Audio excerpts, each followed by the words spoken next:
Boa noite, irmãos. Todos bem? Todos em paz? Vamos a mais uma exposição bíblica. Espero que todos estejam bem. Vamos abrir no Salmo 128. Um cântico dos degraus, ou cântico de romagem.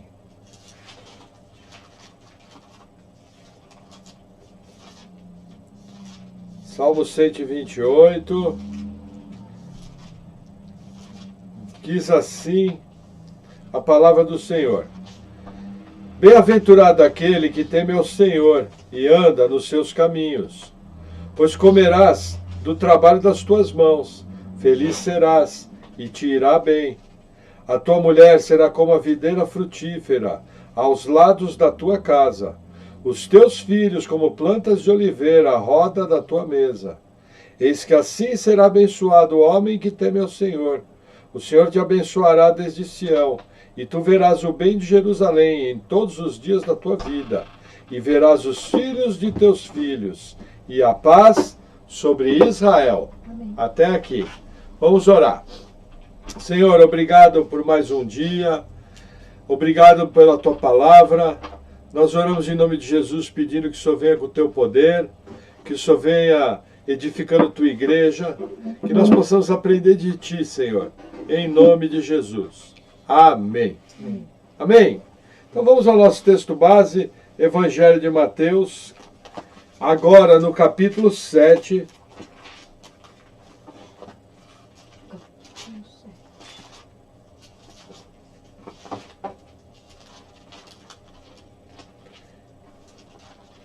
Eu, a princípio, vou fazer uma leitura expositiva e vou dar uma introdução, e depois nós vamos correr os textos bíblicos para comprovar a teologia que envolve essa passagem, tá?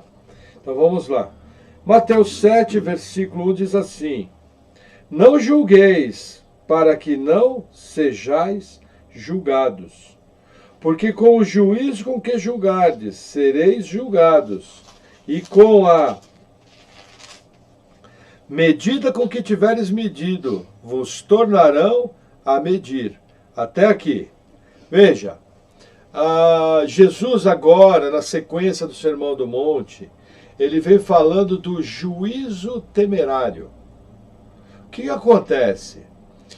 Na sociedade moderna, por causa do ensino generalizado do politicamente correto, a gente tem uma máxima que você não pode julgar o outro. A pessoa, ela, estando certo para ela, está tudo bem. Veja, dentro da filosofia moderna, da filosofia, da verdade, da pós-modernidade, dentro da filosofia que vem da escola de Frankfurt, dentro da filosofia que vem do marxismo cultural, cada um tem o direito de fazer exatamente o que quer. E aí o que acontece? Dentro da igreja, essa filosofia se instalou. E a pessoa, ela chega e fala: puxa, irmão, olha, não julgueis. Tem uma frase pior que o pessoal usa.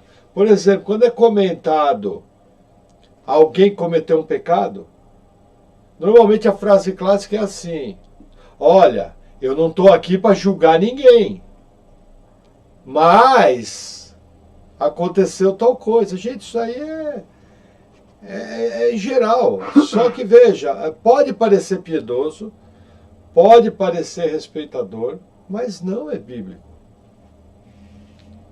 A Bíblia orienta exatamente o contrário. Então, assim, a questão do mundo secular não nos interessa tanto, porque a gente sabe que o mundo vai de mal a pior. A gente sabe que o mundo é anticristo. A gente sabe que o mundo vai sempre ensinar princípios contrários à palavra de Deus. E a gente entende que isso aí vai piorar. Até que vai chegar um momento em que a Bíblia vai se tornar um livro proibido. Vai chegar um momento onde a igreja vai ter que funcionar de maneira escondida. Em alguns países até vai ser perseguida de morte. Isso a Bíblia nos mostra. Nós temos confiança em afirmar isso, porque a Bíblia mostra isso. São profecias bíblicas. Então, assim, na questão do mundo, não nos interessa muito. A única coisa que interessa é que a gente vê uma mentalidade mundana invadir a igreja. E ao invadir a igreja, você cai no politicamente correto nessa questão. Não, olha, não pode julgar. Eu lembro que uma vez o falecido pastor Lincoln, ele estava numa pregação, ele contando, né, há muitos anos atrás, ele estava numa pregação explicando, falando, aí de repente a pessoa, era uma reunião numa casa, falou, peraí, pastor, mas você não está julgando a pessoa? Gente, isso aí há 30 anos atrás. O pastor Lincoln falou, não sou eu que estou julgando a pessoa. Eu estou avaliando o comportamento dela em relação ao que a Bíblia diz. É a Bíblia que está estabelecendo o padrão, não eu. Eu não tenho essa autoridade de estabelecer um padrão de certo e errado. Como cristão, o padrão de certo e errado meu é o que a Bíblia diz, não o que eu digo. Mas desmontou. Mas para vocês terem uma ideia, que já havia esse ensinamento errado na igreja.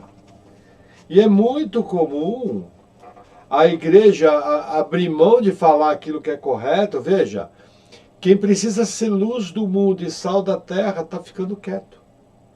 E mordeu a ideia do politicamente correto. Sem contar o que? Nos chamados evangelismos criativos, se prega uma coisa que é um pseudo-evangelho.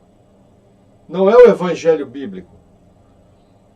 Então é uma pregação agradável, uma pregação de autoajuda, é uma pregação totalmente psicológica, que procura agradar as pessoas, mas que não é uma pregação bíblica, é uma pregação de algo que usa palavras bíblicas, que se parece com o evangelho, mas não é o evangelho de Cristo.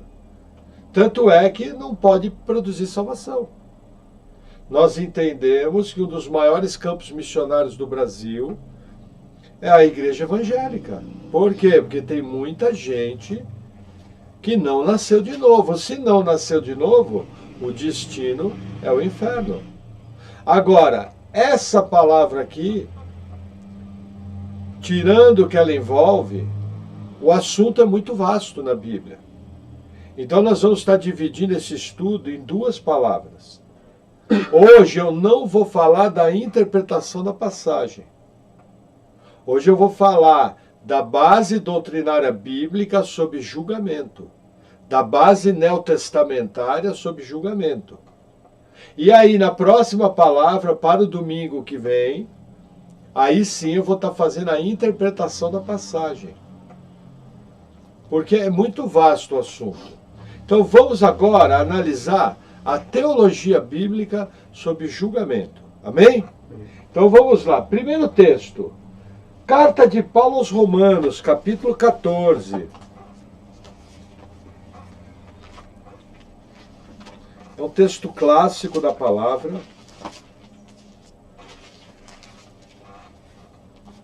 Eu vou fazer uma leitura expositiva.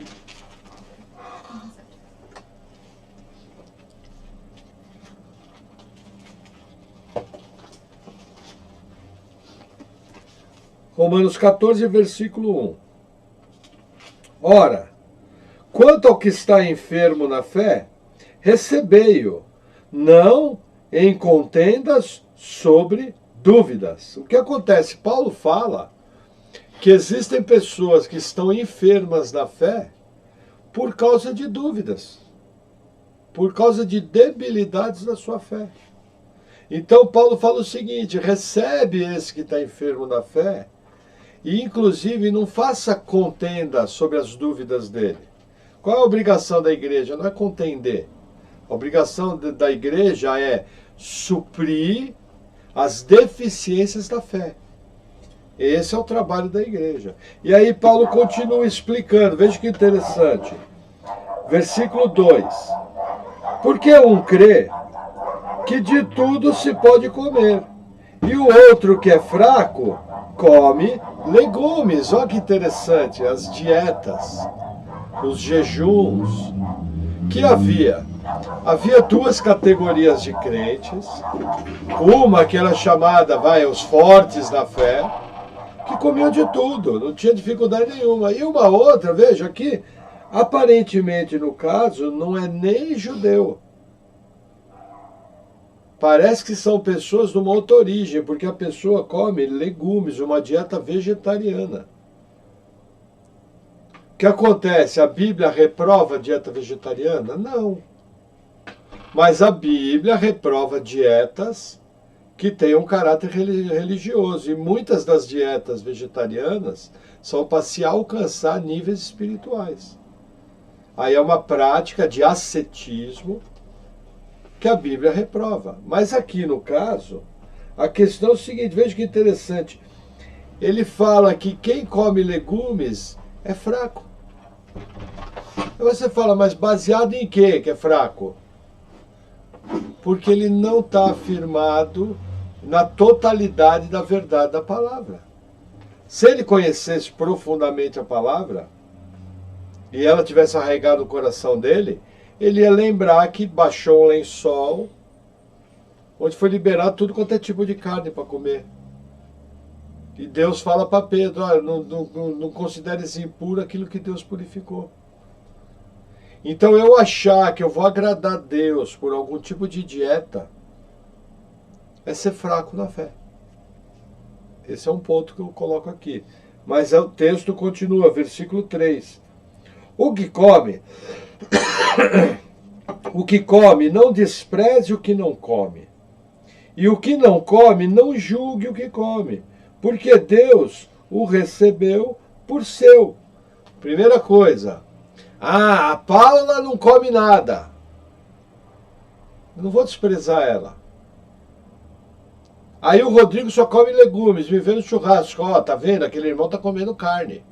Vamos botar um exemplo judaico. Tá comendo carne de porco. Então não tem que ficar julgando, porque é uma coisa que o texto mais à frente vai mostrar que não importa, é pessoal de cada um. Paulo está preocupado aqui com a deficiência da fé. Paulo está preocupado aqui com a falta de conhecimento. Mas pode acontecer que a pessoa tenha o conhecimento e não queira mudar. Por exemplo, nós já fizemos parte de alguma dessas igrejas que hoje são chamadas de comunidades. E algumas delas tinha irmãs que iam para a igreja só de saia, mas saiam no pé.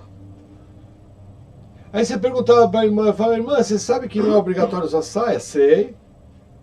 Você sabe que não tem nenhum tipo de roupa, é só o traje indecoroso? Sei. E aí? Eu quero ir de saia para a igreja. Eu gosto de usar saia. É mais ou menos o que está aqui. Mas e aí, isso o que tem a ver com a sua salvação? Nada. É só uma maneira de vestir que eu gosto. É que nem o irmão que gosta de terno para a igreja. Você vai ser salvo por isso? Não vou. Agora, você perguntar para a irmã que usa saia, você está agradando a Deus com isso? Duas respostas. Falou, não, eu tenho que agradar a Deus porque meu traje é honesto. Resposta correta. Não, eu estou agradando a Deus, porque eu estou buscando santidade. Está errado. É uma debilidade da fé. A santidade não está nisso, no tipo de veste, e sim no modo de se vestir. Mas o texto continua. Versículo 4. Quem és tu que julgas o servo alheio? Para seu próprio Senhor ele está em pé ou cai, mas estará firme, porque poderoso é Deus para firmar. Aqui Paulo mostra a ação da graça. Estou passando de uma maneira genérica esse texto. Mas Paulo está falando aqui da ação da graça, sustentando a pessoa em pé. Independente de qualquer coisa, quem sustenta o irmão é Deus. Se ele é nascido de novo, quem cuida da vida dele é Deus. Agora, está falando o quê? Que quando você julga o servo alheio, mais ou menos você está colocando você no lugar do Senhor. Porque o outro irmão é servo de Deus ou é seu servo? De Deus. De Deus. É isso que está dizendo aqui. Por que julga servo alheio? O irmão não está servindo o pastor. O irmão não está servindo pessoas. Ele serve a Deus. Como que ele está servindo a Deus e você fica julgando a ele, nesse caso, pelo que come, pelo que não come? Mais à frente ele vai explicar o porquê. Versículo 5. Um faz diferença entre dia e dia, mas outro julga iguais todos os dias. Cada um esteja inteiramente seguro em sua própria mente. Por exemplo, aqui é a questão de guardar a lei, dias específicos, dia de festa, festa de lua nova, festa dos tabernáculos, Páscoa, sábados, principalmente o sábado. Qual é o problema do sábado? O problema do sábado é o seguinte, que as pessoas vinculam a guarda do sábado à salvação. É errado guardar sábado? Não. É errado guardar domingo? Não. É errado guardar segunda-feira? Não, desde que não seja visando salvação. Aí você pergunta, mas irmão, por que você guarda o sábado? Ah, primeiro porque eu não trabalho. E segundo, eu acho que é mó barato aqueles judeus que não trabalhavam de sábado. E eu mais ou menos quero fazer igual. Mas e aí, irmão, isso aí é sua salvação? Não, nada a ver, isso aí é bobeira minha. Eu que gosto de ser assim, mas a minha salvação é pela graça. Mesma coisa quem guarda o domingo. Existe igreja reformada que guarda o domingo como se fosse um sábado. Mas eles não vinculam a salvação. Agora, no caso das igrejas sabatistas, algumas delas ensinam que para ser salvo tem que guardar sábado. Algumas delas dizem que a marca da besta vai ser a obrigatoriedade do domingo. Coisa mais sem pé nem cabeça. E que quem cultuar no sábado vai ser preso. É valorizar demais, né, um dia. Mas agora, o que Paulo fala? Cada um esteja inteiramente seguro em sua própria mente. Por que você faz isso? Eu faço porque eu gosto. Ah, então tá bom. Não, eu faço que é para ser salvo. Não, tá errado. Isso aí é um falso evangelho. Isso não é o evangelho da graça. Isso aí é uma heresia. Aí eu vou falar da minha parte, eu creio que é pertinente. Se o irmão continuar insistindo nisso, o irmão pode ser até disciplinado pela igreja por falso ensino. Percebe no que vai dar? Se a pessoa confiar no sábado para ser salvo, ele tem que ser disciplinado e tem que ser expulso da igreja se ele tiver no pecado continuado. Ele tem que ser expulso da igreja por ensino de heresia. A igreja não pode permitir no seu corpo alguém que confia na guarda de dias para a salvação. Não pode. É coisa séria. Um dos critérios de exclusão é isso, está nas epístolas de Paulo. Você é andar desordenadamente, entre outras coisas. Então é uma coisa muito séria. É que nem a pessoa que faz obra social para ser salvo. Tem que ser disciplinado, isso é heresia.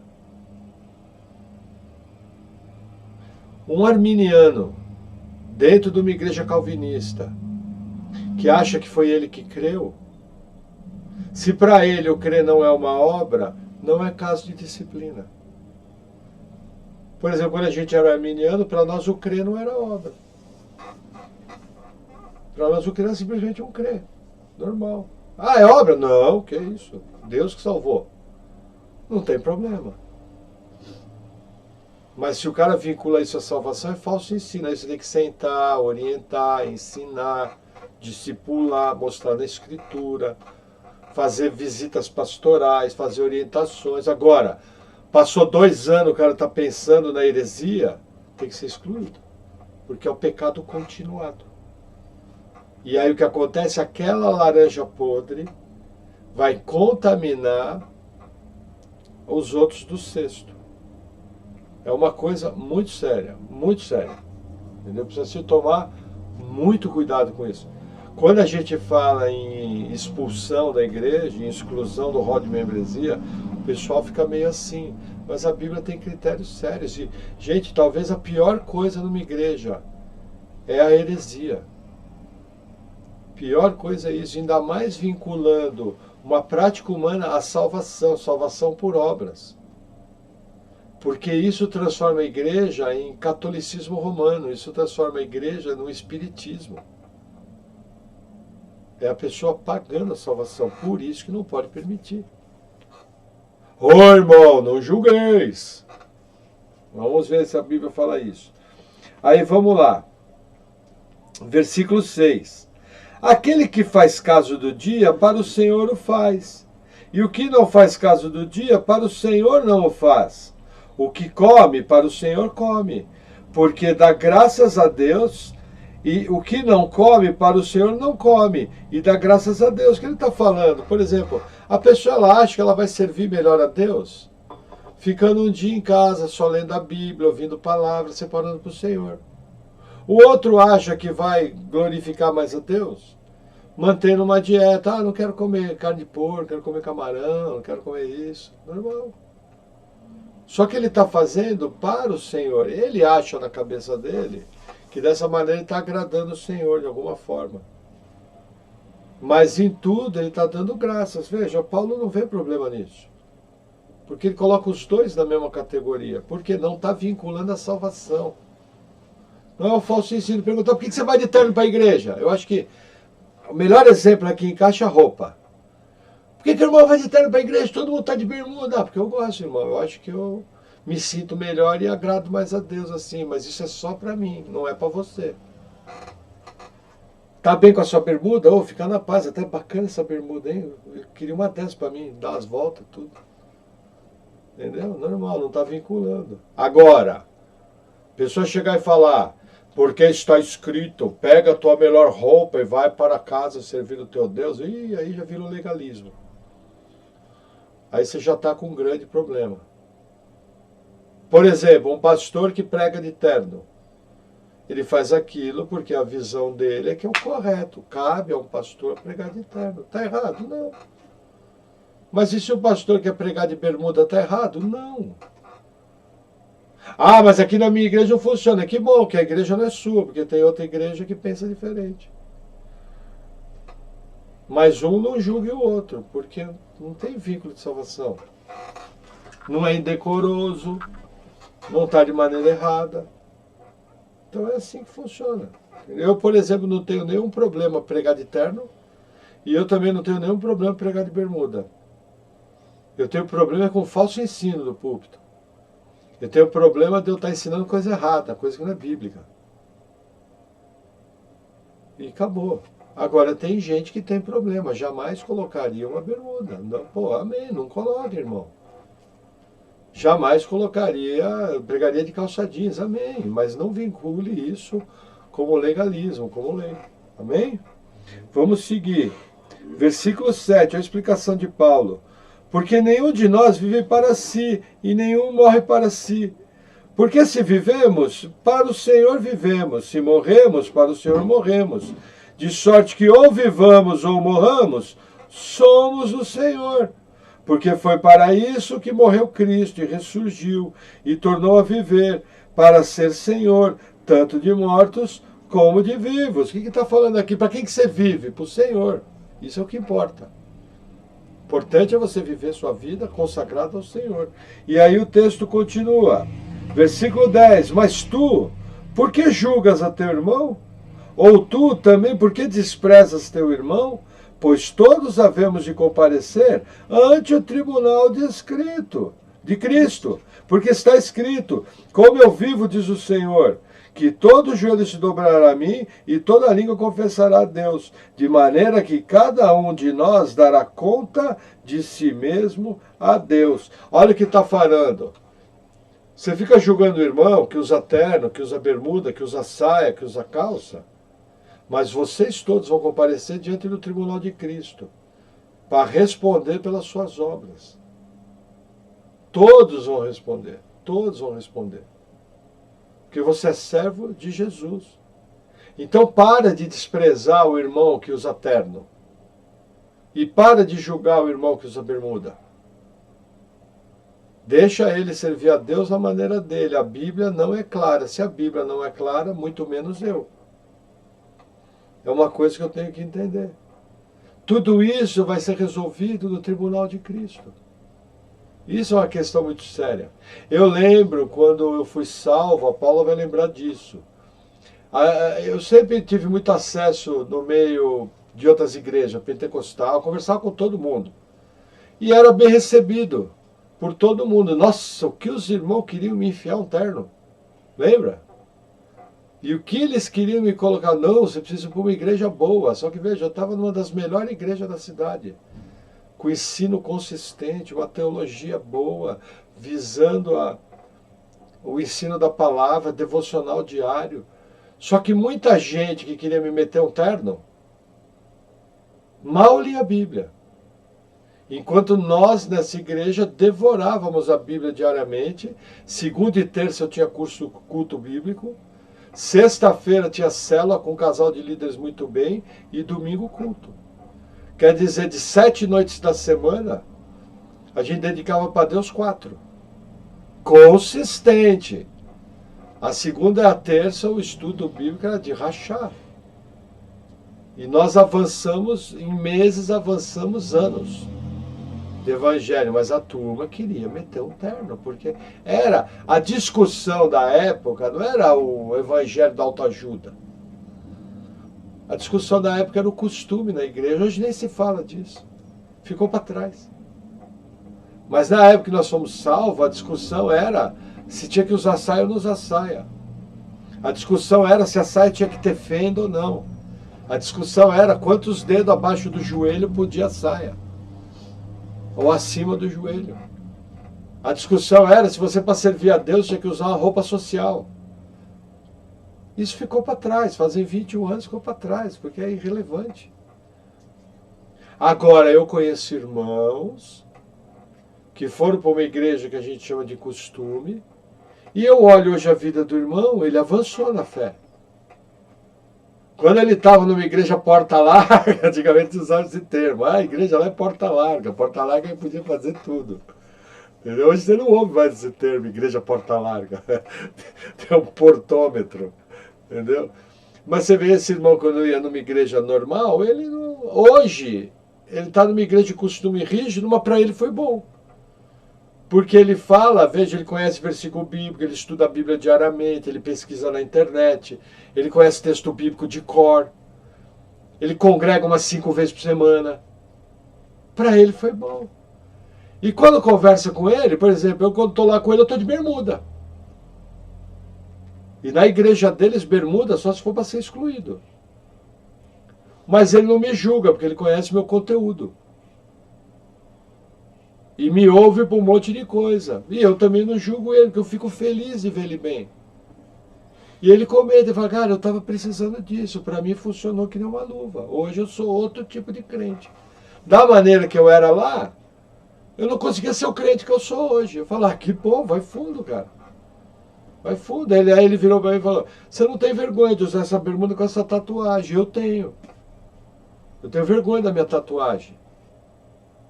E eu não quero usar bermuda, que lá na igreja ninguém usa bermuda. Falo, normal, não use. Mas você olha, o cara, ele está bem espiritualmente, avançou. Mas ele não tem aquele caráter julgador. Porque tem irmão que fica medindo você. Ele não tem isso. Então é uma coisa bem interessante. Aí vamos lá, versículo 13. Assim que não nos julguemos mais uns aos outros, antes seja o vosso propósito não pôr tropeço ou escândalo ao irmão. Eu sei e estou certo no Senhor Jesus, que nenhuma coisa é de si mesmo imunda, a não ser para aquele que a tem por imunda. Para esse é imunda. Paulo resume o assunto aqui. Você vê, Paulo confirma nesse assunto o que Jesus falou, não julgueis. Só que ele está falando hábitos de homens. Por que quer colocar escândalo no irmão? Por exemplo, o irmão não come carne de porco. Foi criado na igreja adventista. Aí ele veio congregar na igreja batista. Aprendeu um monte, aprendeu que pode comer carne de porco e tal, mas ele não quer comer. Aí ele chega na casa de alguém e está rolando um pernil. Aí você insiste para a pessoa comer um pedaço de pernil. Só que para ele aquilo é imundo, para ele aquilo não é para comer. O que vai fazer se ele comer? Você causou escândalo. O escândalo não é ele chegar na tua casa e você estar comendo pernil, porque os crentes entendem errado isso, né? Nossa, vai escandalizar. Não, o escândalo é obrigar a pessoa a fazer algo que para ela é errado. Por exemplo, tomar um copo de vinho. Para ela é pecado. Se você insistir ela tomar, ela vai escandalizar. Esse é que é o escândalo. É ela fazer algo que é contrário à sua própria consciência. Paulo explica aqui, aquilo só é imundo para quem acha que é imundo. Aquilo só é errado para quem acha que é errado. Acho que a bebida explica bem isso aqui. Apesar que na igreja tem que se tomar muito cuidado com bebida. Eu, por mim, minha vontade, provavelmente proibia tudo. Proibia até pensar. E nem pensa mais na igreja. Mas não é minha vontade que manda. É a Bíblia. E a Bíblia não proíbe o consumo de bebida alcoólica. Se a Bíblia não proíbe, eu não posso proibir. Jamais vou falar algo que a Bíblia não faz. E não vem com conversa que vinho não tinha álcool, tal, que é tudo papo furado. Mas tem pessoa que, se você convencer ela a botar álcool na boca, vai escandalizar de uma maneira terrível. Inclusive, é perigoso voltar para um vício. Coisa muito séria. Amém? Então vamos seguir. 1 Coríntios 3. Próxima carta. Um golinho d'água. 1 Coríntios 3, versículo 1. Diz assim: E eu, irmãos, não vos pude falar como a espirituais, mas como a carnais, como a meninos em Cristo. Com leite vos criei, e não com carne, porque ainda não podíeis, nem tampouco ainda agora podeis. Porque ainda sois carnais? Pois, havendo entre vós inveja, contendas, dissensões, não sois porventura carnais?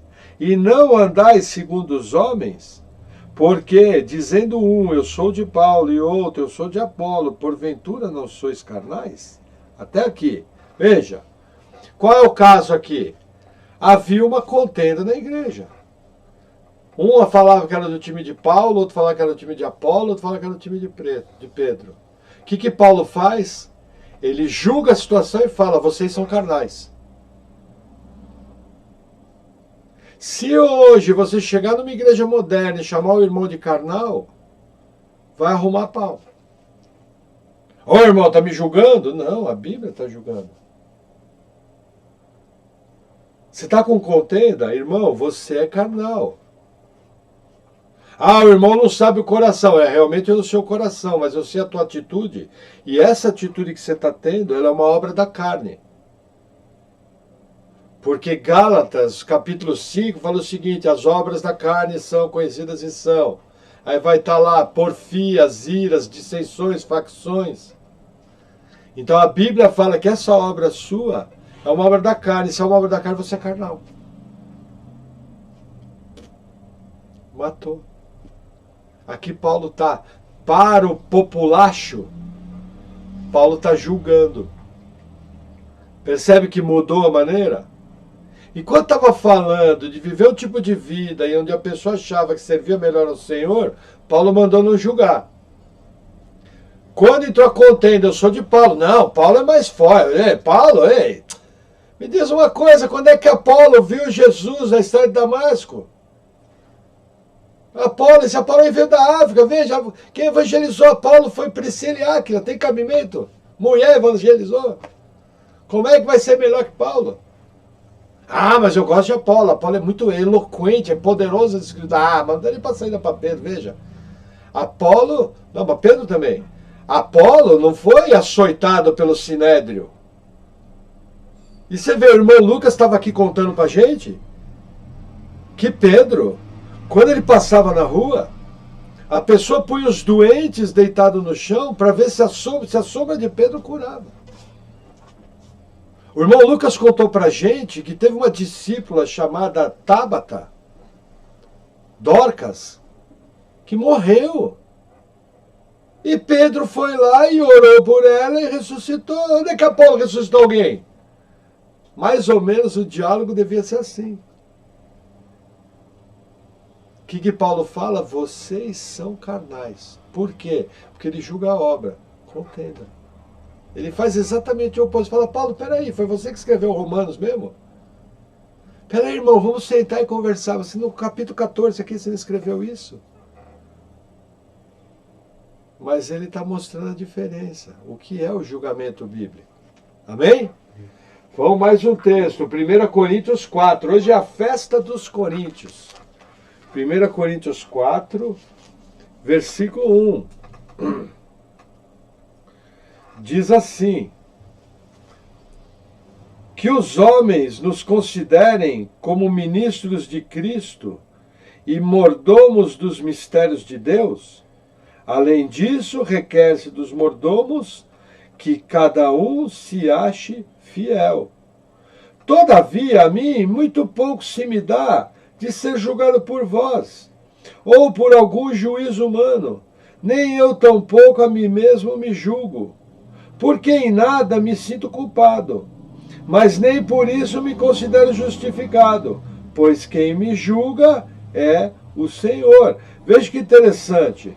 Paulo aqui, havia uma resistência em Corinto contra Paulo. Tinha gente que queria diminuir o ministério de Paulo. Tanto é que ele escreveu 4 cartas aos Coríntios. Somente 2 chegaram ao nosso conhecimento.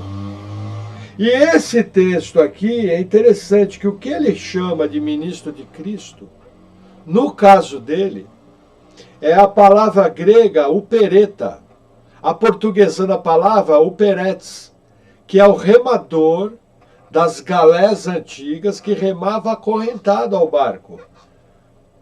Inclusive, algumas dessas galés antigas eram navios de guerra. Quando aquele navio era afundado, o remador afundava junto e morria junto com o navio. Por isso que Paulo, quando fala aqui, eu aqui muito pouco me julgo. E também, olha, não estou nem aí por que estão falando. Então o que acontece? Vamos dizer o caso. O irmão arruma uma amante. Aí a igreja procura ele e fala, irmão, você não pode fazer isso aí é adultério. O irmão não pode viver em adultério e fazer parte da igreja. Ó, irmão, te falar a verdade, eu não estou nem aí porque a igreja fala. Na verdade, eu estou que nem Paulo, quem me julga é Cristo. Ele poderia usar esse versículo? Hipoteticamente, sim. Eles usam qualquer coisa.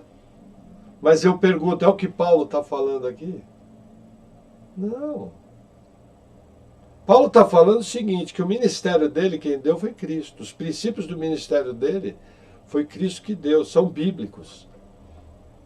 E ele vive o ministério dele acorrentado a esse ministério de maneira bíblica. E que se ele for ficar parando para pensar no que os outros falam, que não tem nada a ver com Bíblia, ele está perdido. Mais ou menos é o que ele está falando aqui. Porque olha o 5 que fala, portanto, nada julgueis antes do tempo, até que o Senhor venha, ao qual também trará à luz as coisas ocultas das trevas, e manifestará os desígnios dos corações, e então cada um receberá de Deus o louvor. Novamente, falando do tribunal de Cristo, que ele fala no capítulo 3 de Coríntios, que ele fala no capítulo 5 de 2 Coríntios. Mas Paulo aqui está falando de ministério, ministério dado por Deus. Por isso que ele fala que não está nem aí porque os outros julgam. Mas se não fosse assim, veja, não haveria uma lista de qualificações aos presbíteros tão clara. Para a pessoa ser presbítero de uma igreja, ela tem uma lista rigorosíssima. O que reprova mais ou menos 50%. Ó, no Brasil, 70% dos pastores não passam na lista de presbítero. Não passa. Por isso dá tanto escândalo. E vou te falar por quê. Caráter, em geral, não. Porque a maioria dos pastores que eu conheço é gente que ama o Senhor, procura fazer um bom trabalho, paga para fazer a obra de Deus, dá seu tempo, sacrifica a família, sacrifica um monte de coisa. É gente que ama Jesus. Por que está desqualificado? Porque a Bíblia fala o seguinte: o presbítero seja apto para ensinar. E infelizmente, a maneira que o evangelho se desenvolveu no Brasil, muita gente que não era apto a ensinar foi colocado na posição de liderança. Só por isso. Tem como consertar? Sim, se a pessoa estudar um pouco, aprender os princípios básicos do evangelho, e meio para o plano B, vai. E consertando. Agora veja, existe uma questão. Deus usa até a pregação desses homens para produzir novo nascimento. Todo mundo, para ser salvo, tem que ouvir a palavra. Se Deus, que é Deus, aceita tal coisa, e a gente que conhece a soberania de Deus sabe que o camarada só está de pastor lá porque Deus assim determinou. Veja, se Deus determinou assim, quem você é eu para discutir? O que eu vou fazer é o seguinte: fazer o que eu estou fazendo. Com toda a minha humildade, procurar deixar um trabalho gravado na internet, para qualquer pessoa que queira entrar no ministério, possa fazer uso desse trabalho para avançar na fé, para aprender um evangelho pregado corretamente. Não que eu me compare com esses grandes mestres que nós temos, mas eu entendo que eu posso dar minha contribuição. É o que eu posso fazer. E se alguém vier pedir para ajudar, vou fazer de tudo para ajudar. Só isso. Amém? Amém. Vamos para mais um texto. 1 Coríntios 4:16. Olha que interessante. Admoesto-vos, portanto, a que sejais meus imitadores. Por essa causa vos mandei Timóteo, que é meu filho amado e fiel no Senhor, o qual vos lembrará os meus caminhos em Cristo, como por toda parte ensina em cada igreja. Mas alguns andam ensoberbecidos, como se eu não houvesse de ter convosco. Mas em breve irei ter convosco, se o Senhor quiser, e então conhecereis, não as palavras dos que andam ensoberbecidos, mas o poder. Porque o reino de Deus não consiste em palavras, mas em poder. Quereis? Irei ter convosco com vara ou com amor e espírito de mansidão. Qual que era o caso? Paulo mandava instruções para a igreja, tinha gente que discutia as instruções. Paulo reprova essa obra. Aí ele fala: vou mandar Timóteo, que vai lembrar minhas palavras. Timóteo era um discípulo de Paulo. Só que aí Paulo relembra, fala o seguinte: olha, só que se Deus permitir, eu vou estar aí com vocês. A minha pergunta é: vocês querem que eu chegue aí com o espírito de mansidão, porque vocês acataram o que Timóteo relembrou e estão na obediência, ou vou chegar com vocês com vara? Para mandar no meio da ideia. Mandar no meio da ideia foi palavra minha, para ficar mais legal. É o que Paulo está falando aqui. Paulo está estabelecendo um julgamento, inclusive uma consequência de julgamento duríssimo. Vou chegar com vocês de boa porque vocês obedeceram, ou vou mandar chibata nas costas? Percebe que mudou o diálogo, já não é aquele nada julgueis antes do tempo, não julgo o que come, não desprezo o que não come, tal, ao contrário, assim, entendeu? É assim. Mas vamos continuar. 1 Coríntios 5. Tinha que ser, né? Vamos lá. Versículo 9. Já por carta vos tenho escrito que não vos associeis com os fornicadores, ainda que não inteiramente com os fornicadores desse mundo, ou com os avarentos, ou com os roubadores, ou com os idólatras, porque então vos seria necessário sair do mundo. Mas agora vos escrevi que não vos associeis com aquele que, dizendo-se irmão, for fornicador, ou avarento, ou idólatra, ou maldizente, ou beberrão, ou roubador, com o tal, nem ainda comais. Até aqui. Gente, falar uma coisa para vocês. Maior dificuldade da igreja é com o tal, nem ainda comais. A igreja até consegue entender disciplina bíblica. A igreja até entende a exclusão do rol de membros da igreja. Nós não podemos proibir de tomar ceia. Se a pessoa quiser tomar, ela está no critério de 1 Coríntios 11. O máximo que eu faço é aconselho a pessoa, olha, se eu fosse você, eu não tomava ceia. Até resolver essa parada, isso eu falo. Mas assim, a pessoa quer vir, quer tomar ceia, pode tomar. Quer assistir culto? Assiste, porque veja, não sou eu, é Deus. É maluco, se o cara tiver em pecado, foi excluído da igreja, ele toma ceia, ele é um suicida. É maluco. Agora, qual a dificuldade da igreja? Você nem come a pessoa. Cruzou no ônibus, oi, e aí, como é que tá? Beleza? Tudo. Distância. Ah, vou conversar, e aí, fulano, como é que tá aquele assunto nosso lá? Resolveu? Você largou aquela mulher lá? Voltou para sua esposa? O que você tem a ver com isso? Não, fulano, ó, me desculpe, é que eu estou preocupado com você. Mas fazemos o seguinte, ó irmão, quando o irmão quiser conversar... Não, ó meu amigo, não chama de irmão. Quando você quiser conversar disso, você sabe a minha casa, você sabe meu telefone. E eu posso te ajudar no que for. Valeu, hein? Tudo de bom. E se afasta da pessoa. Não quer conversar. Aqui na nossa igreja, nós já tivemos dificuldade com pessoas que foram excluídas, que estavam andando de qualquer maneira, que estavam desrespeitando a ordem pública, desrespeitando o direito à propriedade, e as pessoas tiveram dificuldade de afastar a pessoa.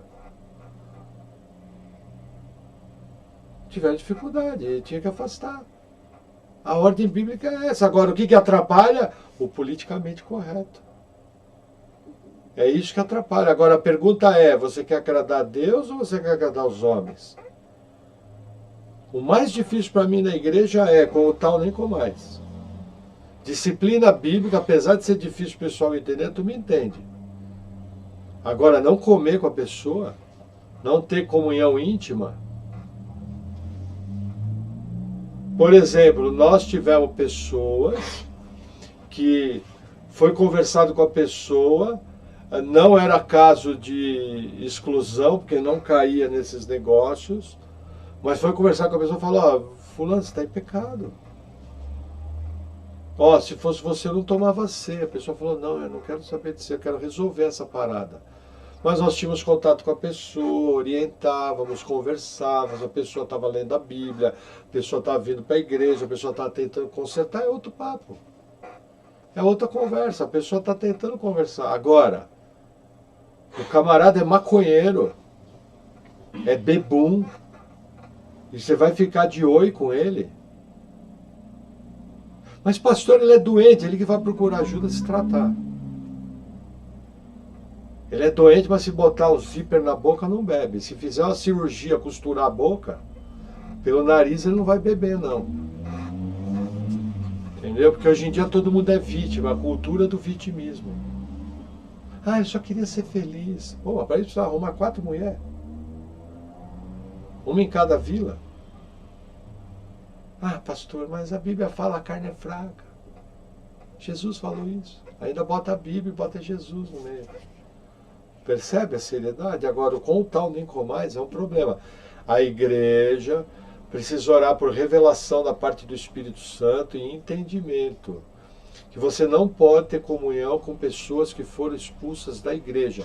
O único contato com essas pessoas é para orientar o certo. É para orientar o que ela tem que fazer.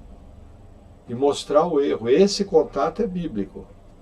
E ajudar ela no que for, em amor, para ela recuperar. Por exemplo, se a pessoa chegar para você e falar, olha, fulano, vou falar uma coisa para você. Eu não concordo com o pastor. Fiquei de cara que a igreja me excluiu, mas é o seguinte, eu quero ver, você me ajuda a ver o que ele me mostra na Bíblia? Vai lá e ajuda. Porque pelo menos a pessoa está mostrando uma intenção de arrependimento. Talvez seja esse o caminho para ela se recuperar. Amém? Vamos mais um pouquinho. Agora nós vamos voltar um pouquinho à Bíblia. 1 Coríntios 2. Não sei porque eu coloquei ele fora de ordem. Versículo 14. Ah, entendi. Tá. Ora, o homem natural não compreende as coisas do Espírito de Deus, porque lhe parecem loucura, e não pode entendê-las, porque elas se discernem espiritualmente, mas o que é espiritual discerne bem tudo, e ele de ninguém é discernido. Até aqui. Veja, gente, ligado à disciplina bíblica, ligado à dificuldade de praticar ela de maneira bíblica, tem muito a ver com o novo nascimento. Uma igreja onde muita gente não é nascida de novo não vai entender a disciplina bíblica. Não vai entender a demonstração, vai ficar com a posição do mundo. Agora, o que a Bíblia fala, o homem espiritual, ele discerne bem tudo, ele vai bater o olho e falar, não, pastor, está certo. Não podemos permitir isso no meio da nossa igreja. Um pouco de fermento levado a toda a massa. O pecado corrói a igreja. Se a gente permitir, vai destruir nossa igreja e nós vamos ser envolvidos. E vai acontecer como está lá em Apocalipse, que Jesus vai se voltar contra a igreja. Já pensou você estar congregando numa igreja onde Jesus está voltado contra a sua igreja? E você está dentro do barco? É uma coisa séria. É uma coisa terrível. Agora eu entendi porque eu inverti a ordem, que eu queria explicar a questão do discernimento espiritual para as coisas. Para tudo você tem que ter discernimento. Discernir é enxergar como Deus enxerga. É enxergar a profundidade da situação. Para você ter uma avaliação correta. Amém? Amém. Quanto tempo temos de pregação? 45? 51. Até que eu não estou ruim de relógio. É isso aí. Vamos lá mais um pouquinho. 1 Coríntios 6. Versículo 4. Diz assim. Vamos ler o 3. Ah, tem que ler o 2. Vamos lá. Vamos começar do 1, em homenagem ao irmão Fábio. Ousa algum de vós, tendo algum negócio contra o outro, ir a juízo perante os injustos e não perante os santos? Gente, explicar o que é ir a juízo. Nas cidades havia a praça central, que era o chamado, se eu não me engano, ágora, que era a praça central da cidade. Por exemplo, Paulo, quando pregou em Atenas, pregou no ágora. Só que aí ele foi chamado para pregar no Areópago. Só que nessas cidades tinha um local da praça central onde ficava um magistrado. Esse magistrado tinha uma plataforma. Essa plataforma era o chamado bema, que era o local de julgar. Para vocês terem uma ideia, o tribunal de Cristo vai ser o bema de Cristo. Então o que Paulo está falando aqui? Daqueles irmãos que tinham uma encrenca na igreja e levavam o outro publicamente na frente do juiz. Aí quando a turma passava, via os dois discutindo o caso no bema e falava, ué, que aqueles dois crentes estão no juízo um contra o outro. E aí ele continua discursando, versículo 2. Não sabeis vós que os santos hão de julgar o mundo? Ora, se o mundo deve ser julgado por vós, sois porventura indignos de julgar as coisas mínimas? Não sabeis vós que havemos de julgar os anjos, quanto mais as coisas pertencentes a essa vida? Então, se tiveres negócios em juízo, pertencentes a essa vida, pondes para julgar os que são de menos estima na igreja? Para vos envergonhar o digo, não há, pois, entre vós sábios, nem mesmo um, que possa julgar entre seus irmãos? Olha que interessante, o que Paulo está falando? E, gente, isso aí na igreja moderna ia resolver. Quando eu leio esse texto, eu lembro o caso de irmãos que foram passados para trás nas igrejas. Tinha que ter sido conversado, cara a cara com o pastor. Gente, as igrejas esqueceram a disciplina bíblica, esqueceram o julgamento, esqueceram colocar as coisas certas. Um irmão que faz negócio errado com o outro, que toma dinheiro, que prejudica o negócio, no mínimo, se não tem como pagar, vende o carro, compra um mais barato e paga o irmão. No mínimo. Pode ser que o irmão fale, não quero que venda o carro. pode usar o carro aí e tal. Vamos fazer o seguinte, quando você pode me pagar R$ 22 por mês, então me paga R$ 22. Mas só está resolvido? Está resolvido. A pessoa está já tudo em ordem, então assuntamos o assunto, acabou. Mas a igreja não julga, aí tem um monte de escândalo, gente passando perna no outro, gente sem pagar, por exemplo. Gente, pra vocês terem uma ideia, já vendi bem meu para pastor, não me pagou. Está devendo até hoje, pastor. Vendi facilitado, não me pagou.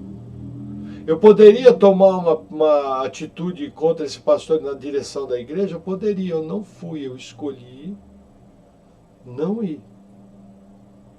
Porque eu entendi no meu coração que a pessoa ia ter um problema, e ao ter aquele problema ia sair do pastorado e ia sair da igreja. Aí eu não quis ser responsável por estourar um escândalo, que eu enxerguei bem claro. Não vai aguentar, vai dar problema e vai sair da igreja. Infelizmente, essa pessoa hoje não é mais pastor, está fora da igreja. E separado. Mas você fala, nossa irmão, então você devia ter falado, não, estou feliz da vida que não fui eu o pivô. Eu preferia muito mais não ter recebido meu dinheiro, a pessoa está na igreja, com sua família, todo mundo bonitinho e tudo em ordem. E aqueles R$ 1.000, R$ 800, veja, Deus me abençoa, meu salário quem paga é Deus. Não me fez falta, graças a Deus. Mas eu lembro que agia assim. Agora, teve gente que eu estava pronto para ir para a igreja, para a direção. Mas a pessoa consertou antes. Mas teve gente que eu estava pronto, ia levar para a direção da igreja. Ó, fulano fez tal coisa e não me pagou. Como é que fica? Ia falar mesmo. Mas nesse caso não quis. Por quê? Olha o que Paulo fala aqui.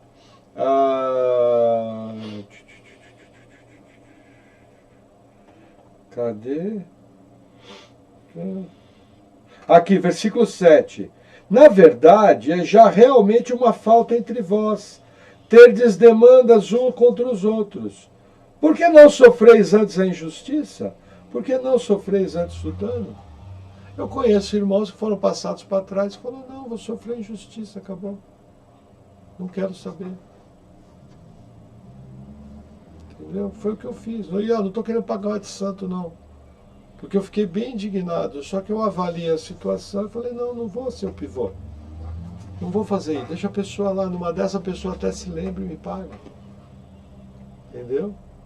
Só que é ruim você tomar prejuízo. Às vezes você faz um monte de economia de um monte de coisa. Tem as coisas com sacrifício.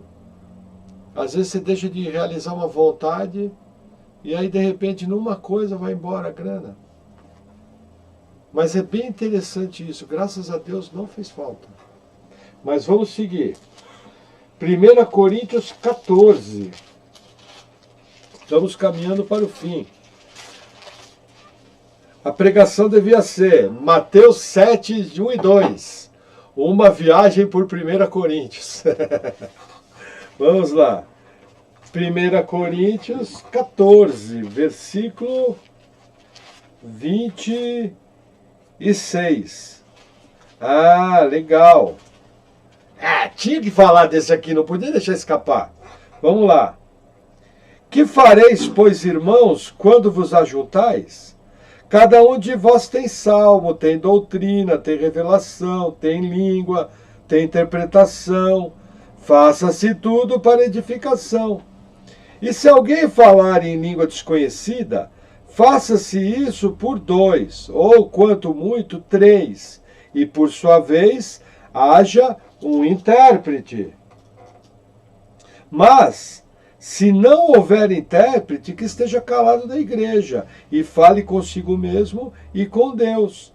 E falem 2 ou 3 profetas, e os outros julguem. Vamos fazer uma pausa aqui, olha que interessante. Dons espirituais, chamados dons do Espírito Santo. Qual a ordem da Bíblia? Julgar.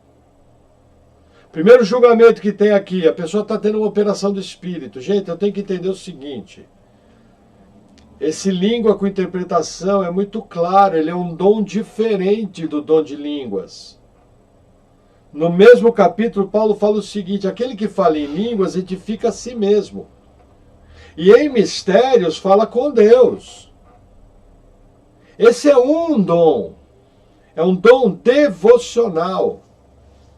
Entre a pessoa e Deus. Ela ora numa língua desconhecida, numa língua estranha. É ela e Deus. Nesse caso, numa reunião pública da igreja, pode orar? Não. Porque não tem intérprete. Então, o que eu tenho que discernir? Porque mostrou a situação. Alguém começa a orar em línguas. Aí eu oro em línguas, a Paula ora em línguas, a Nádia ora em línguas, o Rodrigo ora em línguas. Aí a gente para. Ah, vamos ver se tem interpretação. Ih, fulano, não teve interpretação. Era língua individual. Ah, mas tudo bem, deixa pra lá. Já foi. Aí passa 20 minutos. Luiz ora em línguas, Erasmo ora em línguas, Juliano ora em línguas, João ora em línguas. Ah, vamos esperar ver se tem edificação, tem interpretação. Não, não tem. Ih, erramos de novo. Isso é possível de acontecer? Não. Por quê? Porque se Paulo está falando que haja intérprete, a operação do Espírito é clara. Oração em línguas com interpretação tem status de profecia. É um dom diferente que opera na sua plenitude. E tem que ser julgado. E tem que ser 2, no máximo 3. E profetas, a mesma coisa. Lógico, hoje em dia não tem mais profeta, como aqui no caso.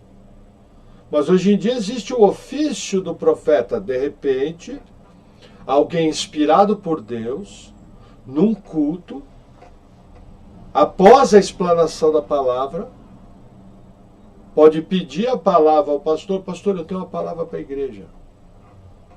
Pois não, irmão? Pode falar que nós vamos julgar a palavra do irmão. Pastor, a minha palavra para a igreja é que é tempo de nós nos consagrarmos mais a Deus. Buscarmos uma vida de santidade. Buscarmos uma vida onde a nossa igreja faça realmente diferença às coisas do mundo. Porque temos vivido o perigo da contaminação do mundo entrar na igreja. E a Bíblia nos fala lá em Apocalipse capítulo 22 que o limpo, limpe-se mais ainda. E o sujo, suje-se mais ainda. Essa é a minha palavra para a igreja. Que nós busquemos santidade, consagração e uma vida cristã intensa. Obrigado, pastor. O que nós vamos fazer? Primeira coisa, eu vou emitir minha opinião, irmãos. Essa palavra veio de Deus. No seguinte ponto, ela buscava santidade. Ela buscava separação do mundo. Aí eu vou falar, irmão fulano, o que o irmão acha? O irmão vai fazer com a cabeça, concordo. Irmão ciclano, o que acha? Vai fazer com a cabeça, concordo. Julgou. O que a gente vê nas igrejas hoje? Primeira coisa, o que eles chamam de dom de línguas aí não é dom de línguas. É bagunça e muito do que se fala por aí é... Ou é a pessoa imitando que nem papagaio, é dom de papagaio. Ou é língua de demônio. E aí é uma bagunça nos cultos, não é bíblico. Não é bíblico. Olha, eu não sou cessacionista. Talvez nós sejamos semi-sensacionistas, porque a gente sabe que não existe mais profeta. Mas existe o ofício de profeta. Mas, veja, quem diz que tem dom de línguas tem que me convencer que aquele é o dom de línguas da Bíblia, então tem que obedecer isso aqui. Falando no culto sem interpretação, não é dom de línguas, o Espírito Santo não vai desobedecer. Vou te explicar o que é. No mínimo, é alguém que está imitando uma língua, e está fazendo tumulto no culto, e está orando pela cabeça dele porque decorou falar maionese em polonês, e aí está estragando o culto. Ou é um demônio que deu um dom falso para uma pessoa que não é salva, que também está fazendo bagunça no culto. E o pastor não tem peito para chegar e falar, irmão, cale-se, porque não tem interpretação. Abrir a Bíblia e esfregar na cara. Ser bem claro, falar, irmãos, aqui nós não admitimos oração em línguas. Essa oração que o irmão fez não foi bíblica, porque não tinha interpretação. A Bíblia manda ficar calado. Então, por favor, irmão, vamos obedecer a palavra? E resolveu. Mesma coisa que esfregar na cara se o cara diz que tem uma palavra para a igreja. e não for bíblica. Chega na cara e fala, irmãos, eu quero falar aqui para os irmãos que fulano está equivocado. Ele está errado. Isso aí que ele fala é antibíblico, sem pé nem cabeça, só fulano. O irmão precisa tomar mais cuidado, porque veja, o irmão pediu a palavra no culto, colocou em evidência para falar uma besteira desse tamanho. Ah, mas ele vai se sentir envergonhado. É para se sentir envergonhado mesmo. E para aprender a ter temor de Deus, que não se pede a palavra num culto, interrompendo a ordem que o Senhor deu para falar besteira. É para envergonhar mesmo. A Bíblia mostra que determinadas coisas em relação a quem ensina, quem fala alguma coisa, é para envergonhar. Quando chama a atenção do presbítero, chama a atenção publicamente, para que ele se envergonhe. É o que a Bíblia vai pensar quando nós estamos malucos. E a questão de profeta, gente, quanta profetada, quanta coisa errada, quanta gente possesso de demônios falando nas igrejas. Gente possesso. Por exemplo, pastor, eu tenho uma palavra para a igreja. Aí qual que é? Aponta para Luísa e fala, olha, você vai casar com ele, com Erasmo. Ah, é? Deixa eu explicar uma coisa, irmãos. Isso que ele acabou de fazer aqui não foi uma palavra do Senhor. Porque isso aqui não edificou, isso aqui não exortou. E a Bíblia não orienta a dom de Santo Antônio casamenteiro na igreja. E, irmão, é o seguinte, última vez que o irmão faça isso no culto, hein? Porque o irmão não me ouse mais interromper o culto para falar uma pataquada dessa. Ah, ele vai sair da igreja. Que bom, um a menos para perturbar a ordem do culto. 1 João capítulo 1, capítulo 2. Saíram de nós porque não eram dos nossos, para provar que não eram dos nossos. Gente, pode parecer duro, mas o politicamente correto. Gente, quanta heresia, quanto ensino errado, quanta manifestação de demônio. Ia ser evitada se simplesmente se julgasse os dons. E a turma não faz. A turma não faz. É uma coisa muito séria. Quer ver que é interessante? Olha o versículo 30. Mas se a outro que estiver assentado for revelado alguma coisa, cale-se o primeiro. Porque todos podeis profetizar, uns depois dos outros. Mas olha que interessante, ponto e vírgula, para que todos aprendam e todos sejam consolados. E os espíritos dos profetas estão sujeitos aos profetas. Porque Deus não é Deus de confusão, senão de paz, como em todas as igrejas dos santos. Aí ele vai falar do papel da mulher, mas vossas mulheres estejam caladas na igreja, não é permitido falar, sejam sujeitas à questão do ensino. Mulher não pode ser pastora, não pode pregar em culto, somente numa atividade feminina. Mulher não pode pregar para homem, no culto da igreja. Vai falar isso hoje, o politicamente correto, essa igreja é uma... Eu já fui acusado de machista. Olhei para a pessoa e falei, só estou seguindo aqui o que a Bíblia fala, mas veja que interessante. 2 pontos aqui, um doutrinário. Por que eu digo que aqui a língua com interpretação tem status de profecia? O texto é claro. Porque ele fala em edificação da igreja. Qual é o papel da profecia? Edificar a igreja. Aqui, nesse caso, nessa época. Então, se houver hoje uma operação de línguas com interpretação, primeira coisa, ela não vai interromper a ordem do culto. Segunda coisa, não vai interromper a exposição da palavra. Terceira coisa, o espírito da pessoa. O que é o espírito da pessoa? É a parte da pessoa que tem comunhão com Deus. Deus habita em nosso espírito. É a região do nosso corpo onde Deus habita. Nós somos o nosso espírito é um só com o espírito do Senhor. Por isso que fala aqui, os espíritos dos profetas estão sujeitos aos profetas. Então o que acontece? A pessoa vai receber a mensagem, vai saber que tem uma mensagem para a igreja, ela já vai vir com interpretação. Olha como dá tempo. Aí ela tem o dom dela de línguas. Provavelmente, quando ela abrir a boca para falar, vão vir expressões em línguas seguidas de interpretação, mas a interpretação vai ser julgada com status de profecia. Por quê? Porque ela vai ensinar e ela vai consolar. O que o pessoal faz hoje? Ou Siri canta lá na praia, Malacai, não sei o quê. Aí fala, Senhor, nós te amamos. E fala que isso é de língua com interpretação. Não. Isso é gente fajutando o dom. Isso é gente, olha, isso é doutrina de demônio. Porque está desobedecendo a Bíblia. Quem é rebelde à palavra de Deus? Os demônios. Os irmãos concordam que o Espírito Santo nunca vai interromper a exposição da palavra? Se não vai interromper a exposição da palavra, o espírito do profeta está sujeito ao profeta, ele não tem tempo de avaliar tudo. Eu lembro que uma vez eu tinha uma palavra de consolo para uma irmã.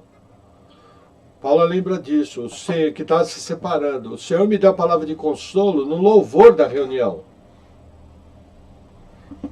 Eu fiquei julgando aquilo, fiquei avaliando. No final da reunião, eu chamei a Paula, que jamais ia dar uma palavra para uma outra mulher sozinho, e fui lá conversar com a irmã. Quando eu falei para a irmã, encheu o olho de lágrimas. O marido dela naquele dia tinha falado que ia sair de casa. E foi exatamente a palavra que o Senhor me deu. Mas eu tive a reunião inteira para avaliar. Por quê? Porque os espíritos dos profetas estão sujeitos aos profetas. No caso, os espíritos dos irmãos é o mesmo princípio. Já que ninguém pode alegar para si que hoje em dia é profeta. Não tem mais. O profeta foi Ágabo, o profeta foi Judas. O profeta foi Isaías. Mas está sujeito. Mas vocês percebem? Foi 1 hora de palavra, 1 hora eu fiquei julgando aquela palavra. E no final de tudo, chamei a Paula e conversei com a Paula. Aconteceu isso. O que você acha? Vamos lá? Ah, vamos. Testificou, já era mais um julgamento. E serviu. Então é uma coisa muito séria que está acontecendo nas igrejas. Por isso que você pega, irmão, que nem o John MacArthur, ele escreve um livro chamado O Caos Pentecostal. Veja, eu amo os irmãos pentecostais. Reconheço que tem um monte de gente nascida de novo. Eu creio que existem dons, vamos ler um texto aqui. Mas tudo tem que seguir a Bíblia. Mas eu entendo que está desobedecendo a palavra, estão fazendo as coisas na carne, na vontade humana. E isso está errado. Isso é antibíblico, isso traz confusão. Isso traz falsos espíritos invadindo a igreja do Senhor, por falta de julgamento. Não tem ninguém que julgue. E aí tem mais um texto, nosso último texto, 1 Coríntios 14, versículo 37. Olha que legal. Eita Deus, Deus é bom demais. Se alguém cuida ser profeta ou espiritual, reconheça que as coisas que vos escrevo são mandamentos do Senhor. Não é mandamento de Paulo. Paulo recebeu essa orientação do Senhor. Orientação do quê? Do uso dos dons dentro da igreja. O que Paulo está nos falando? Em relação aos dons, tem esses mandamentos. Tem mandamento, é a ordem. Agora, olha que interessante. Veja se não é a igreja de hoje em dia. Versículo 38. Mas se alguém ignora isso, que ignore. Vai fazer o quê? Dar um tiro na cara? Tem gente que vai ignorar mesmo. Tem gente que vai ser desobediente, porque quer dar show, quer tomar atenção para si. Está seguindo inspiração de demônio, já falamos disso. Versículo 39. Portanto, irmãos, procurai com zelo profetizar, vírgula, olha que interessante, e não proibais o falar em línguas, mas faça-se tudo decentemente e com ordem. Veja, o outro lado da moeda. Língua com interpretação, profecia, vamos usar esse nome? Ok, tem essa regra aqui. Mas a moeda tem o outro lado. Seguir o mandamento do Senhor, bacana. Então busca profetizar e não proíbam aí na igreja o falar em língua. Só que tem esse critério. Se for sem interpretação, a pessoa vai orar baixinho, é de Deus. Se for com interpretação, com ordem e decência, um fala, acabou de entregar a mensagem, o pessoal julga, outro fala, entregou a mensagem, o pessoal julga, outro fala, máximo 3. É isso aí, acabou. Coisa importante, quanta confusão poderia ser eliminada da igreja se o pessoal julgasse. Não pode deixar de falar. Unção de riso, unção. Caicai, unção do leão da tribo de Judá, unção do touro selvagem, unção do cachorro, gente fazendo xixi nos cantos da igreja para marcar território, ungir prédio com óleo.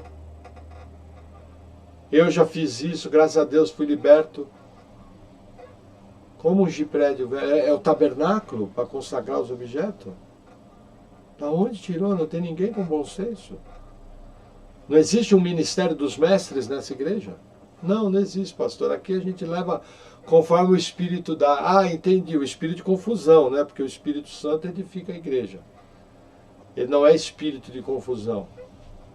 E quanta bagunça seria livrada, quanta confusão seria livrada. Quantas pessoas se arrependeriam de seus pecados e voltariam atrás, se nós simplesmente julgássemos. Quanta igreja estaria livre de juízos de Deus sobre a igreja, porque o pecado está fervendo dentro da igreja sem ser tratado. Quanto dano, quanta coisa errada poderia ser livre se nós simplesmente julgássemos através do bom senso e da palavra de Deus.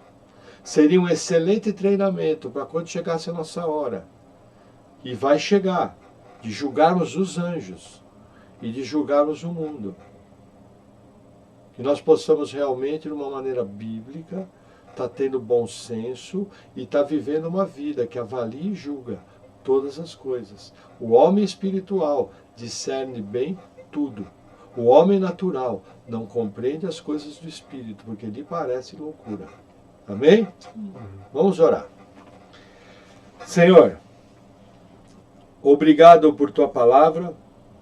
Eu oro em nome de Jesus pedindo que o Senhor venha nos ensinando a viver com sabedoria, com discernimento, que nós possamos ter um bom juízo de tudo, que possamos ter olhos para ver as coisas certas e olhos para repudiar as coisas erradas. Que o Senhor venha limpando de nós todo sentimento mundano, que o Senhor venha limpando de nós todo conceito errado e que nós possamos substituir o tão pervertido, politicamente correto, por uma ação bíblica, baseada na verdade da tua palavra, baseada na ética cristã.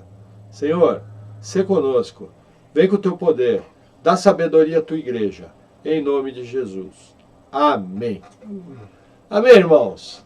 Próxima semana vamos fazer a segunda parte, a aplicação prática do não julgueis para não seres julgados. Deus abençoe a vida de vocês. Amém?